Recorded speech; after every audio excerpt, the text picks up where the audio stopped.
Greetings, family. Bomani T'shaka here, and we're live on Revolutionary Camp here in ATL, Georgia, with my good brother T'shaka. All right, and we're here to talk about repatriation and the importance of repatriating to the motherland and exiting these wicked European nations and America. America, we out. Most people think they can't repatriate, right? It's just an idea. Sankofa, go fetch it. What's that mean? Okay. It's real, and you can. Absolutely can. If I can, you can. I didn't just go to Ghana the first time, West Africa, and try to just because I had a bunch of money. No, I smuggled myself at the University of Ohio University. Okay, that's how I got to Ghana. After the university, left the tour and started studying self. And that's how I'm able to go back to Ghana now. And so can you. If we study this, put your little plan together, link with other brothers and sisters going back and forth. We have people over there right now waiting on us. We have to get over there waiting for us. We have to understand that. It's time to Sankofa for real. And there's ways to do it depending on how much money we have, resources, or we can raise money before we get there. We can raise money after we get there. There's no limitations or restrictions for an African person not to return to Africa. None. Absolutely, and that's why we do these wonderful Journey of a Lifetime tours to the motherland, family, where you can check out our website at africafortheafricans.org. So the birth of repatriation, which we kind of laid out, is to where we link you to basic things like our information on our website, our conference call, videos of previous tours, business and investment conference, to kind of open your mind up to that world. And once you just process those details and you come and join us on one of the journeys. And the journey is set up to where you're going to be linking with other brothers and sisters from the African diaspora on the journey. And then also you're going to be linking with more of our folks there on the continent, there in Ghana, and then our Ghanaian brothers and sisters. So you're just there in a world of just conscious folks who are looking at the vision of repatriation. So, you're driving around the country, so you'll be able to select or get an idea of which part of the country you want to live in. And wherever you go, we're going to link you up with the right people. And that just begins the start and the foundation. Now, the other aspect of our repatriation is we don't want our brothers and sisters to return trying to find jobs, because we don't want you to take away jobs from the low job market that's there in Ghana. We want you to come and create opportunities, create business enterprise, resorts, manufacturing, create any kind of operation like logistics, engineering. There's so many things you can create and make happen there.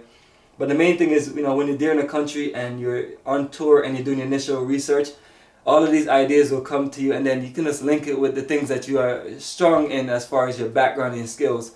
Like myself, we do business administration, the whole flow of technology work, remote access, troubleshooting, training, and things like that. But all of us who have certain skills type, we can match that energy there in Ghana. So you begin to just put those skills and connect with other people to where we can start enterprising more. Because one of the issues we have is the Asian invasion.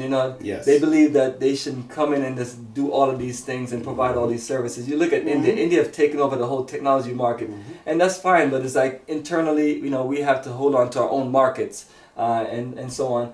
But that's just the base of repatriation. So adding the rest of the repatriation, because it's more than we talk about land, developing land. And being a part of just the future. Well, see, we look at land here. I live in the West, in the Midwest America. So we look at land here where I have to have a whole bunch of money and a mortgage, and I gotta do. Okay, that's in the West, in America. It is not like that in Ghana. There's land for you. We just have to go get it. We just have to go. It sounds simple, but. And that's why I link people with the tour to where all those services will be provided for them that they need. But you said it sounds like, but it's true. Yeah, with people that we have known for over 10 years, because I've been traveling to Ghana for 2006. And the initial goal always was to build an incredible energy of brothers and sisters from the diaspora and also there in the continent to where we can do things together. Because when you're dealing with things where you're getting jacked for your money that you're putting down on land and a bunch of things that are going wrong, you can't nation build. Which was happening to people, getting jacked on land, being enthusiastic. I'm going to Africa, but that's not. That's not how it's done. And that's why I came up with the whole process, because I realized things were happening to folks, and I was and I realized that I could use the technology and put things together where we build that network.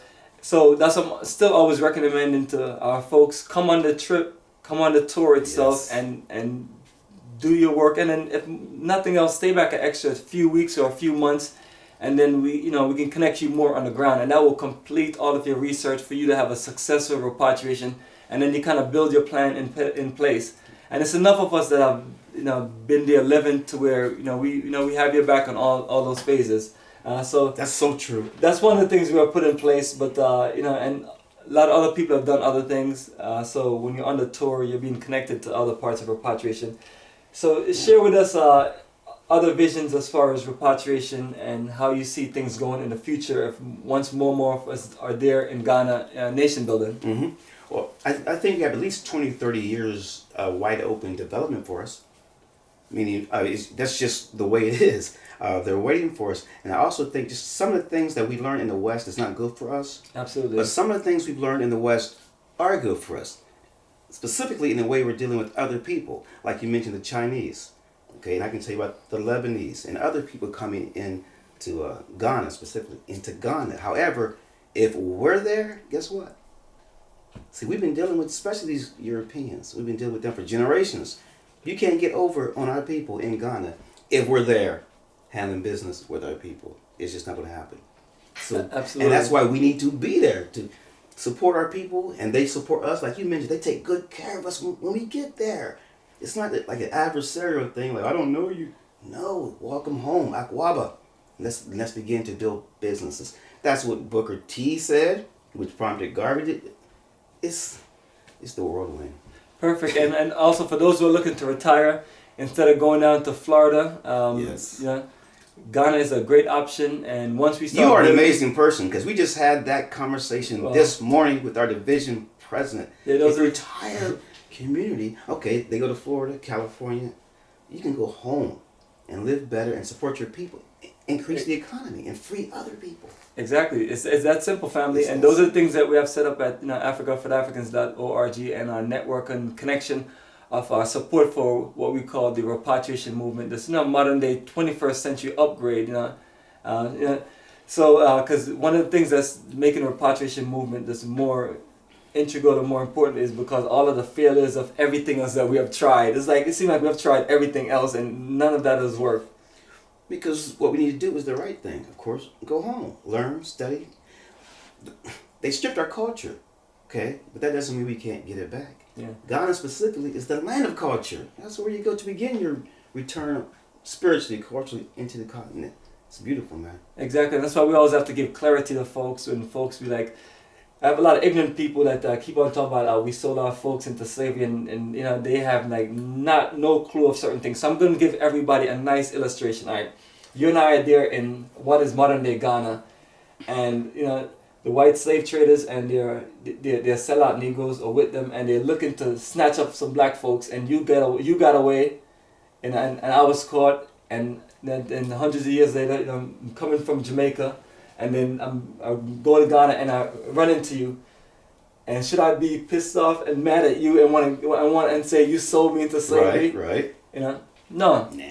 And some of those are some of the situations that literally happen, and then some situations are just unfortunate, but none of us really know all the end details of what happened. And then people have to also understand it wasn't like a whole continent of just black African people, and it was just it was nations of people, and so that's why we had to develop the Pan-African mindset, to where we can link the energy of our people, because if more and more of our people realized that we had invaders that would do this to our people, then we could have been prepared. But the reality of it is, we had no knowledge. We didn't know that these people are even capable of doing these wicked things to play us against each other. And get one tribe to sell their prisoner of war and certain things, the double dealing dirty, so because we are not naturally evil. Exactly. So there's, I would never think to hurt you, brother. I would think, well, there's a brother, just eat and have some fun. But these people came over there with intent to murder us. And the context of putting weapons together and what they did caused that. And they were doing little things too, like they were taking people into the Elmina dungeon, right? They built a underground thing, okay? But think about it. In 1487 Ghana, our people, they didn't know about underground, basements and whatnot. Yeah, underground dungeons and right. places like that. So when we assaulted the dungeon, where's our people? Or the Portuguese, well, we don't know, we don't have them. They were under the dungeon. Then at night, then they ship them out into the boats. Yeah. Anyway, these, like you said, these things we have to study and learn. And once we learn them, change the whole game. Yeah, so family, when if you're one of those ignorant black people who just say, oh, the Africans, they don't like us and they sold us into slavery, you definitely have to do some more research. And I was born in Jamaica, and my brother was born here in a part of. I was born in Ohio. I was born on the first Martin Luther King Drive. Yeah. Exactly. So family, we're both stolen Africans. Yes. One end up in Jamaica, one end up in America, and then we have other brothers that weren't stolen and they're in Ghana. So it's just that simple, to where all we got is us. And if you eliminate white people out of the equation for the last few hundred years, we'll have a 500-year most advanced nation that you'd see. But you people have seen the movie Wakanda. That is literally what you would have if we didn't lose our 500 years of being enslaved and being dominated by European white powers. So we're here to this rebuild from this energy, because that's where it's at. It's like, we have to look at the rebuilding stage. Chancellor Williams came out with a book called The Destruction of a Black Civilization. Then he came out with another book, called The Rebuilding, which is a process of just, you're destroyed, you're dominated, you're conquered. And then so you learn what your oppressors did, and you come up with game plans to where we can be a strong nation. So that's what the modern day repatriation movement is about. And it's about us building what we need to build in Africa, so we don't need anyone else to give us or make dirty deals with us. And and once we begin to do that more and more, we begin to be more and more of a free people. So that's literally where it's at, family. And my brother, would you like to share some last minute thoughts before we close? Well, I was just going to say that the more we do, and just speaking specifically at Ghana, because I don't know all the 55 countries on our continent, but in Ghana, it seems to me, and this is what has benefited us in Ohio, the more we do in Ghana to support our people, the more it benefits us in the village over here. So we're going to keep on doing that. Support both sides of the water. Absolutely, family. That's what we have to build, is that bridge to connect us to the continent. And for those who literally don't really want to go to Africa, not open, the least you can do is support the operations of those of us that are there doing things, because it's really important that we build something for ourselves as a people. You see us living in all of these communities and neighborhoods, and as soon as we step out neighborhoods, other people control the aspects of everything that we have to buy. And also when we think about our resources, you think about the gas, the water, the electricity you have to pay. Everyone is positioned for us to just be, basically, they're consumers. And so part of the aspects of repatriation is we begin to be a producer. So we're producing our own electricity, all in different forms. We're producing our own water, clean, pure water to drink, and we're setting things up to where we're taking care of our elders, we're taking care of our children, and we have a true communal society to where when we're doing business with each other, the resources and the investment, it goes towards the development in the future, and literally just taking care of all of us. So it's a really simple concept. It was called communalism, which other isms and schisms came from that, but communal living is the true form of people living and working together and building the greatest economics. And what we have here in America, we have to where we have small corporations and small groups of people who just control the economy and then use us as modern day slaves. So you go to your corporate work, and then you go there and you work for 10 hours a day, and they work it to the point where when you finish and you get off the plantation, only thing you want to do is watch TV until you go to sleep. Okay. So you literally don't have no time or no energy to be productive a lot of times. So we have to literally get ourselves out of the mindset little by little and say, hey, I'm going to take some of these plantation vacation days instead of going to Europe and go to France and England, which I think we should just, only time you should go there is if your plane is landing there for a layover, because sometimes you're forced to, like you're landing in Amsterdam.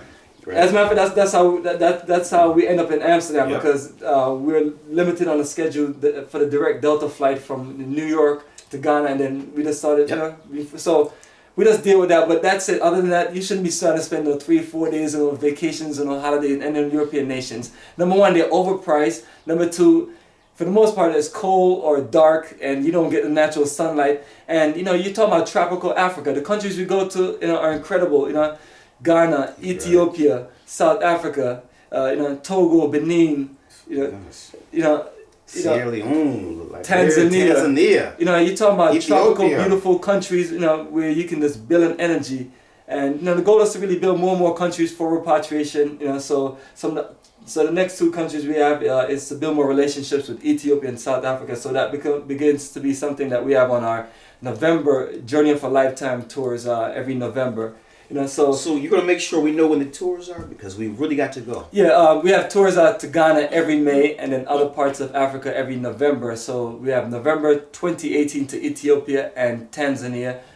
November 2019 we have South Africa, Zambia, Zimbabwe, and Botswana. So those are the kind of packages that we put together, and it deals with it. Everything is, you know, it's based around tourism, but it deals with nation building, because we talk about business investment, right, and linking our people to aspects of things. Right. So we use the tour as a general vehicle for the organization aspect and add all of the programs in it to make it powerful. Yes. So that's what we do, family, at Africa for the Africans.org. And we're looking to just get more and more people open to the repatriation movement. If you're not able to come on a tour with us, we can always connect you with our staff and crew there, and they can set certain things for you up. The main thing is for us to just really start processing this. That are we going to continue to live in America and deal with these foolishness that we deal with, you know? And later on, we're going to talk about more things as far as the craziness is going on, like even with Liberia, where Liberians are being told that you need to go back to your country, we can't keep you any longer, and so on. You know, one of my brothers had a post up, 66 Jamaicans just got deported, including a 75-year-old man, and so on. And we can just talk more and more, but you kind of see the flow of, you know, any people of color, these people can get rid of, like this, and they're just getting rid of them. So and they're going to continue to work their way until they're like, African Americans, we got rid of everybody, now it's time to get rid of you people. Well, we stole you people 400 and something years ago, and I think that's long enough. You people need to actually go back without compensation, since you want to do what you're doing to people in South Africa, take their land without compensation. So these idiots might pull it off, and we have seen one of the dumbest person in the history to run a government, an old raggedy bastard. We call number 45. I'm never gonna empower this person. And you know, to have a fool like that running a country of this magnitude and economy, and doesn't have no insight for the people who struggled and died and built this country. None. These are signs, and even the one before that, you know, because they gave us someone to look kind of sort of like us, and expect us to fall for that trick. And it's like we're constantly being given foolishness and not being represented as people. So that's why repatriation begins to be like the only option for us, family. Well, did this guy number 44 free Mumia Abu Jamal? Or one of our main political prisoners? Or any of our political prisoners? I'm sure he freed some other people, but us? I'm sure he freed some other people. Yeah, not us. But we demand our freedom. So anything other than that will not work. Absolutely, family. So family, we're going to close here. And my brother, appreciate your energy. Peace. Yes, family.